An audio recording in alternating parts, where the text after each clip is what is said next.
Hi, and welcome to my video for training for the ancient Olympics. Just like the times of today, ancient Greeks also loved to work out and participate in big sporting events. You've probably heard of their famous competition to crown the best athlete, the Olympics, which has since been modified in our times.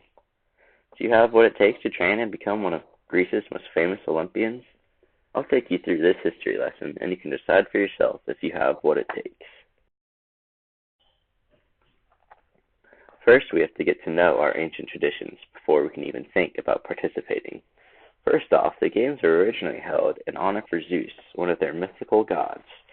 And unfortunate for us, only free-born Greek men were allowed to enter the games, so unless you were 100% Greek, we would not be allowed to continue in the games. But for the sake of this video, we will seek past that and continue on. To understand how old this tradition is, we look at History Channel for evidence, and they said history can be dated back to 776 BC for evidence for when the first games were held. This means the games were quite serious to both the fans and the cities that the athletes represented.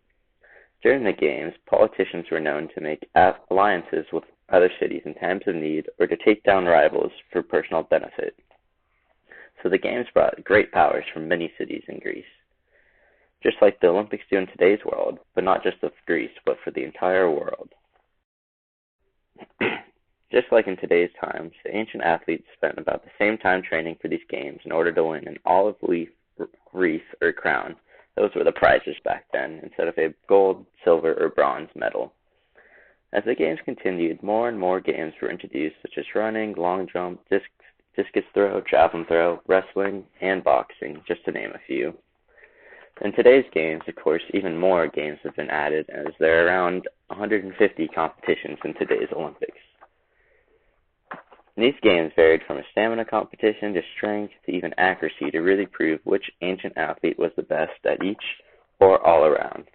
Some of these events were held together as an overall competition, while others were individual competitions, to name the best at that.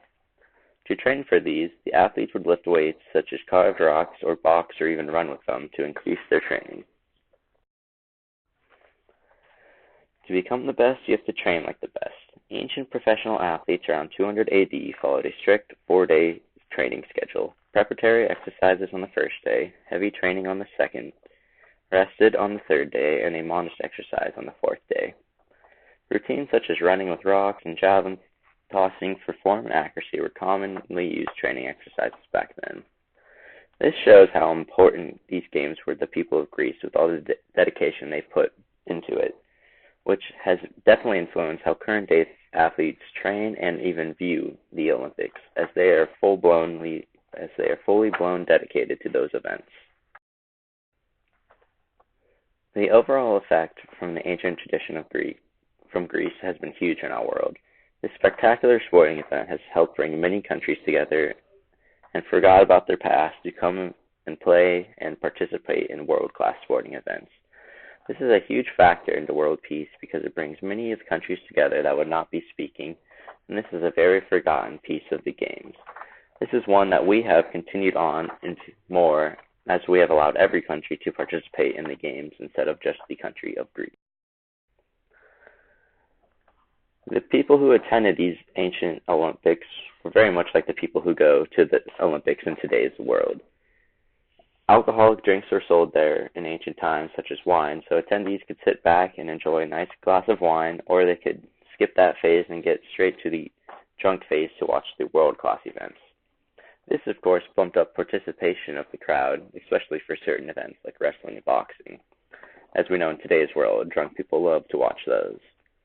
This is very close to today's rowdy crowds, as most are drunk while watching the sporting events and yelling their heads off in support.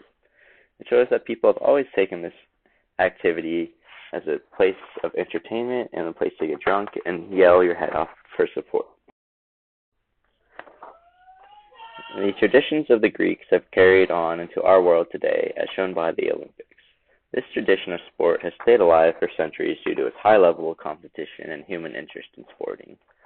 Training today is much easier than it was in ancient Greece, which is why I give those athletes the edge over today's athletes.